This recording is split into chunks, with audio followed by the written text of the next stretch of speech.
নমস্কার। আজ বাল্মীকি রামায়ণের শেষাংশ ও ভবভূতির উত্তররামচরিতের শেষাংশ এই দুটির তুলনামূলক আলোচনা করতে প্রয়াসী হয়েছি। রামকথা মানেই লোকে মনে করে শেষাংশে সীতার পাতাল প্রবেশ, কিন্তু মহাকবি ভবভূতির রচনায় কিন্তু আমরা তা পাই না। সেজন্যই আজকে এই তুলনামূলক আলোচনার প্রয়াস। রামায়ণের উত্তরকাণ্ডটিকে প্রক্ষিপ্ত বলা হয়। বাল্মীকি হয়তো রচয়িতা নন, তবে এই অংশটি রামায়ণের কাব্যধারার অন্তর্গত। উদাহরণস্বরূপ বলা যায় যে ইন্দোনেশিয়ার যজ্ঞকর্তা নগরে নবম শতকে যে প্রাম্বানান মন্দির স্থাপত্যের নিদর্শনে উত্তরকাণ্ডের কাহিনী সেগুলো লক্ষিত হয়। প্রাচীনকালের সমাজে নারীর স্থান ও ভারতীয় পরিবারের যে আদর্শ তার প্রেক্ষিতে রামায়ণ ও উত্তররামচরিতের শেষাংশটুকুর মধ্যে আলোচনা খুবই গুরুত্বপূর্ণ। দুটি গ্রন্থের শেষাংশটুকুর মধ্যে একটি বড় পার্থক্য লক্ষিত হয়।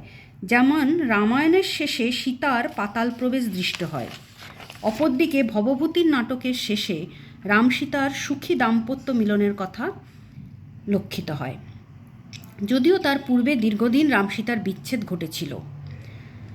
অনেক গবেষকের মতে ভবভূতির উত্তররামচরিতে পদ্মপুরাণ থেকে উৎস গৃহীত হয়েছে। পদ্মপুরাণের 4000 শ্লোক সমন্বিত পাতালকাণ্ডে রাম সীতার পুনর্মিলন দৃষ্ট হয়। এছাড়া উত্তররামচরিতে চতুর্থ ও ষষ্ঠ অঙ্কটিতেও অনেক সাদৃশ্য লক্ষিত হয়। এই প্রসঙ্গে গবেষক এম.আর. কালে অবশ্য ভিন্ন মত পোষণ করে বলেছেন, পদ্মপুরাণই যে রামচরিতের উৎস একথা বলা যায় না।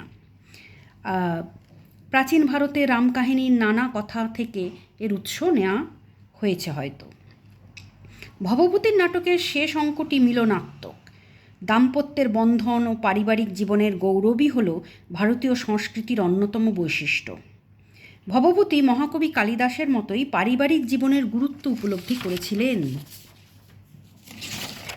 কালিদাসের অভিজ্ঞান শকুন্তলম নাটকের সপ্তম অঙ্কে যে আমরা দেখতে পাই যে শকুন্তলা, দুষ্যন্ত এবং সর্বদমন তাদের পুত্র, তাদের মধ্যে মিলন। এই মিলন দেখে মহর্ষি মারীচ আশীর্বাদ করে বলেছেন, যজ্ঞীয় কাজ যেমন শ্রদ্ধা, বিত্ত, বিধির সমন্বয় পূর্ণতা লাভ করে, তেমনি দুষ্যন্ত শকুন্তলা সর্বদমনের পুনর্মিলনে তাদের পারিবারিক জীবন পূর্ণতা লাভ করল। এর থেকে বলা যায় যে ভবভূতি যেহেতু কালিদাসের পরবর্তী নাট্যকার, সেজন্য ভবভূতি কালিদাসের দ্বারা প্রভাবিত হয়েছিলেন এবং তার উত্তররামচরিত নাটকের শেষাংশে রামের জীবন তার পারিবারিক মিলনের দ্বারা পূর্ণতা লাভ করেছে, এটা দেখানোই ছিল নাট্যকারের অভিপ্রেত।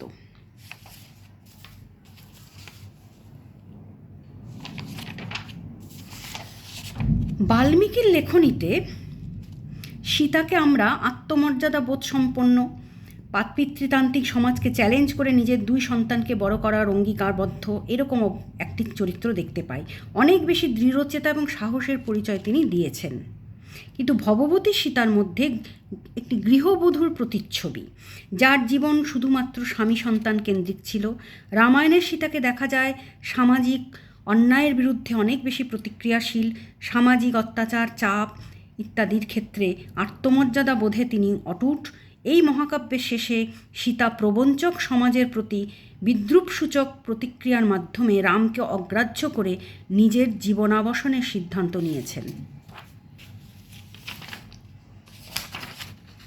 ভবভূতি তার নাটকের শেষে রাম সীতার পুনর্মিলন ঘটিয়ে আদর্শ ভারতীয় পরিবার জীবনের দৃষ্টান্ত স্থাপন করেছেন। শুধু তাই নয়, রামায়ণের শেষাংশর উত্তরকাণ্ড থেকে এই ঘটনার ভিন্নতাও কিছুটা লক্ষিত হয়। তাই জন্য এক অটুট পারিবারিক বন্ধনের উজ্জ্বল দৃষ্টান্ত হয়ে ভারতীয়দের মনে ভবভূতির কাব্য স্থান করে নিয়েছে। ভবভূতির দৃষ্টিতে এই পুনর্মিলন সব কালিমা ধুয়ে রাম সীতার আত্মোন্নতির পথ প্রশস্ত করেছে। এবং এই কাহিনীর শেষে আমরা দেখতে পাই যে ঋষি বশিষ্ঠের পত্নী অরুন্ধতির মাধ্যমে সীতা তার 2 পুত্রকে রামের হাতে তুলে দিয়েছেন।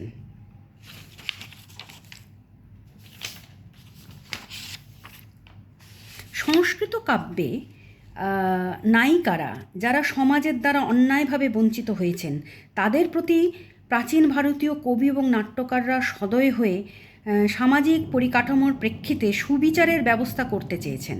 তাদের আত্মদানের মূল্য ফিরিয়ে দেওয়ার জন্য পুনর্মিলনের মাধ্যমে তাদের সমাজ ও সংসারে গৃহলক্ষ্মী রূপে প্রতিষ্ঠিত করেছেন।